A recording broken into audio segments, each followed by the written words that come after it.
రవి గారు, supreme court judge Abhay ఓకా పదవి విరమణ చేస్తూ కొన్ని కామెంట్స్ చేశారు. అలాగే రీసెంట్ టైమ్స్లో ఇతర జడ్జీలు కూడా కొన్ని మాటలు అంటూ ఉన్నారు. జ్యుడిషియరీలో రీసెంట్గా 20 మంది జడ్జిలకి స్థానచలనం కలిగించారు. ఏపీ పాలిటిక్స్ మీద కూడా ప్రభావం చూపిన జడ్జీలు కూడా ఉన్నారు దాంట్లో. ఏంటి సార్ ఓవరాల్గా జ్యుడిషియరీ ఎటు నడుస్తుంది? అంటే వాస్తవంగా మనం ప్రతిసారి కొన్ని విషయాలు మాట్లాడుతున్నాము. న్యాయ వ్యవస్థ, రాజకీయాలు, వీటికి సంబంధించి రకరకాలవి నడుస్తున్నాయి. కానీ ఈ మధ్య 3-4 మీరు అన్నట్టుగా జస్టిస్ అభయ్ ఓకా మంచి గౌరవమైన న్యాయమూర్తి, ఆయన పదవి విరమణ చేసేటప్పుడు ఇప్పుడు కొత్తగా ప్రధాన న్యాయమూర్తి సిజే జస్టిస్ బిఆర్ గవాయ్ వచ్చారు. వీళ్ళిద్దరు మంచి స్నేహితులు కూడా. సాధారణంగా ఎవరైనా పదవి విరమణ చేసేటప్పుడు న్యాయమూర్తి ఆ ధర్మాసనంలో ప్రధాన న్యాయమూర్తి కూడా కూర్చుని విచారించి వీడ్కోలు చెప్తారు తర్వాత. సో ఆ విధంగా చెప్పినప్పుడు జస్టిస్ అభయ్ ఓకాకు సంబంధించి సిజేఐ మాట్లాడుతూ ఈయన చాలా మంచి నిబద్ధత కలిగిన ఆయన, అన్ని చాలా పద్ధతిగా చేశారు, మొదటి నుంచి నాకు తెలుసు. ఆ తర్వాత ఎంత వృత్తి నిమగ్నత అంటే వాళ్ళ చాలా దగ్గర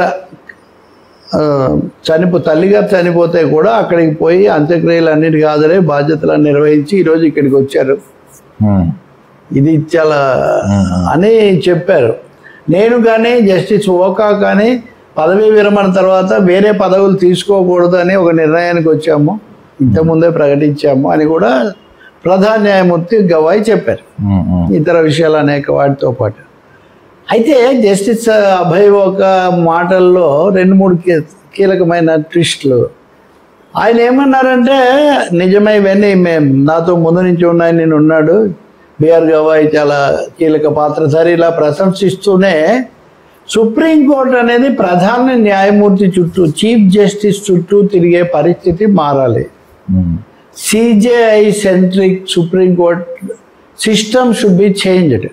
దీన్ని మేము ఇంతకాలం కోరుకుంటూ వచ్చాము. ఇప్పుడు నిజానికి గవాయ్ ఉన్నారు కాబట్టి కొంతవరకు అది మొదలైనట్టే భావించాలి. దీన్ని పూర్తిగా మార్చాలి, దీన్ని డెమోక్రటైజ్, ప్రజాస్వామీకరించాలి అని చెప్పారు. ఇది నిజానికి పెద్ద స్టేట్మెంట్. ఎందుకంటే చాలా వరకు ఏదో ప్రధానమంత్రిలాగా సిజేఐ అంటే ఇంక ప్రధాన న్యాయమూర్తి మొత్తం ఆయన మాస్టర్ ఆఫ్ రోస్టర్ అంటారు. ఎవరెవరు జడ్జీలు, ధర్మాసనాలు ఏర్పాటు ఆయన బాధ్యతే.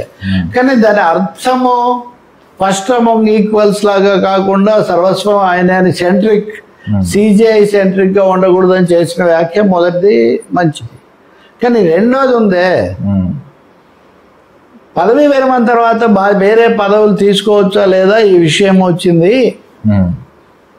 I have to reflect upon taking over starting second innings after I spend some days after retirement అని ఆయన అన్నారు. సో వెంటనే ఆయన గవాయ్ గారు చెప్పిన దాన్ని ఆయన ధృవీకరించలేదు. ఇంతకుముందు ఇలా అనుకున్నాం, చెప్పిన వాడు నిజమే. కానీ ఇప్పుడు నేను పదవీ విరమణ తర్వాత కొంత వ్యవధి తీసుకొని అప్పుడు దీని మీద మరొకసారి నేను రిఫ్లెక్ట్ చేస్తాను, మరొకసారి దృష్టి పెడతాను, సెకండ్ ఇన్నింగ్స్ స్టార్ట్ చేయొచ్చా లేదా అని. అంటే దాంతో బట్టి కొంచెం అవకాశం అడ్డుపెట్టారు అనిపిస్తుంది. మూడోది తీర్పులు ఎలా ఉండాలి ఇవన్నీ చాలా మాట్లాడారు, అదే అయిపోయింది. ఇది కాకుండా మీకు తెలుసు కదా, జస్టిస్ యశ్వంత్ సిన్హా నోట్ల పట్టివేత, ఆయన్ను అభిశంసించాలి, తొలగించాలని కొలీజియం సిఫార్సు చేసింది. అంతిమంగా కేంద్ర ప్రభుత్వం మంత్రివర్గం కూడా అభిశంసనకు చర్యలు తీసుకోవాలని భావిస్తున్నట్టుగా ఇప్పుడు సమాచారం వస్తూ ఉంది. తర్వాత ఆంధ్రప్రదేశ్ హైకోర్టులో పనిచేసిన జస్టిస్ డివి రమణ అనే వారిని గతంలో వేరే హైకోర్టుకు, మధ్యప్రదేశ్ హైకోర్టు, తమిళనాడుకు మధ్యప్రదేశ్ హైకోర్టుకు బదిలీ చేశారు. ఆయన మొన్న వీడ్కోలు ప్రసంగం చేస్తూ నన్ను చాలా వద్దన్నా వినకుండా నన్ను ఒక విధ ఒత్తిడికి గురై నన్ను అక్కడి నుంచి బదిలీ చేశారు. నేను అడిగినా నా భార్యకు ఆరోగ్యం బాగాలేదన్నా, కరోనా కాలమైనా వినలేదు. చూసారా, ఎవరికి వాళ్ళు అంతకంత అనుభవిస్తారు. ఇప్పుడు అందుకనే వాళ్ళు ఎవరున్నారు చెప్పండి నన్ను బదిలీ చేసిన వాళ్ళు, నేను ఈ విషయమై చీఫ్ జస్టిస్కి పెట్టాను, ఇవన్నీ మాట్లాడారు. కొలీజియం పరిశీలించాలని. కొలీజియంలో ఉన్న వాళ్ళందరూ ఆయన చేసిన వాళ్ళే. జస్టిస్ సంజీవ్ ఖన్నా కానీ, justice Chandrachud, chief justice Chandrachud, Sanjiv Khanna, తర్వాత ఇప్పుడున్న గతంలో మొన్న దిగిపోయిన అందరూ తెలిసిన వాళ్ళు ఎవరికి ఫిర్యాదు చేస్తున్నారు. రెండోది ఒక న్యాయమూర్తి స్థానంలో ఉండి అంతకంత అనుభవిస్తారు, ఇవన్నీ బదిలీనే కదా చేసింది ఆయన అంటుంది. ఇక్కడ ఇంకో విషయం ఏమంటే ఈ సమయంలో నాకు ఒక చాలా సీనియర్ సుప్రీంకోర్టు న్యాయమూర్తి ఒక మాజీ చెప్పిన ప్రకారం అసలు ఈయన పదవిలోకి రావడమే 20 మంది సీనియారిటీని దాటేసి వచ్చారు అని చెప్పారు. నిజంగానే ఈ కేసు ఇంకా హైకోర్టులో నడుస్తుంది. హైకోర్టు దీని మీద అన్ని విని తీర్పు రిజర్వ్ చేసింది. ఈ సీనియారిటీ జాబితా తారుమారు అయిందా లేదా, రైటా తప్ప ఈయన కోసం ఆ సమయంలో కొన్ని సుప్రీంకోర్టు చేసిన మార్పుల వల్ల అవకాశం వచ్చింది. కాబట్టి దీని మీద తుది తీర్పు ఏమొస్తుందో మనకు తెలియదు. ఇది 3 అంటే ఇవన్నీ న్యాయ వ్యవస్థకు సంబంధించిన అంశాలే. ఇక చివరిది తెలంగాణ ఆంధ్రప్రదేశే కాకుండా దేశంలో వివిధ రాష్ట్రాల నుంచి ఇదిగో ఇలాంటి కొంచెం వివాదాస్పద కారణాల వల్ల బదిలీ అయినట్టుగా భావించబడే న్యాయమూర్తులను మళ్ళీ తిరిగి పంపించింది ప్రస్తుత కొలీజియం.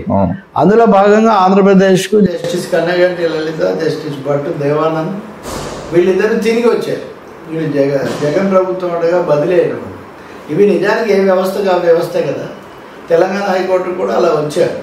సో దీని మీద ఉత్సాహపడే వాళ్ళు కొంతమంది అయితే అప్పుడు ఏమన్నారు, ఏం చేశారు అని జస్టిస్ భట్టు దేవానంద్ అప్పుడు రాజధాని లేకపోవడం చాలా బాధాకరం. మా అమ్మాయిని యూనివర్సిటీలో అడుగుతుంటే రాజధాని లేదు మీ రాష్ట్రానికని ఎగతాళి చేస్తున్నారు అని ఆయన అన్న మాటలు అప్పటి ప్రభుత్వాన్ని తాకాయి అన్నది. ఇప్పుడు మారింది, ఇదంతా మళ్ళీ వచ్చారు. సో ఇవి కొన్ని నేను మీకు చెప్పింది. కానీ న్యాయ వ్యవస్థలో ఈ మధ్యకాలంలో వచ్చిన దుమారాలు, లాయర్ల అసోసియేషన్ చేసిన పనుల మీద, ఆ ఎన్నికల మీద కూడా చాలా పరిణామాలు ఉన్నాయి. ఎక్కువగా ఈ మధ్యకాలంలో అభిప్రాయాలు దాచుకోవడం కాకుండా చెప్పడము, దాని మీద భిన్నమైన ఇది జరగడం మటుకు మనం చూస్తున్నాం.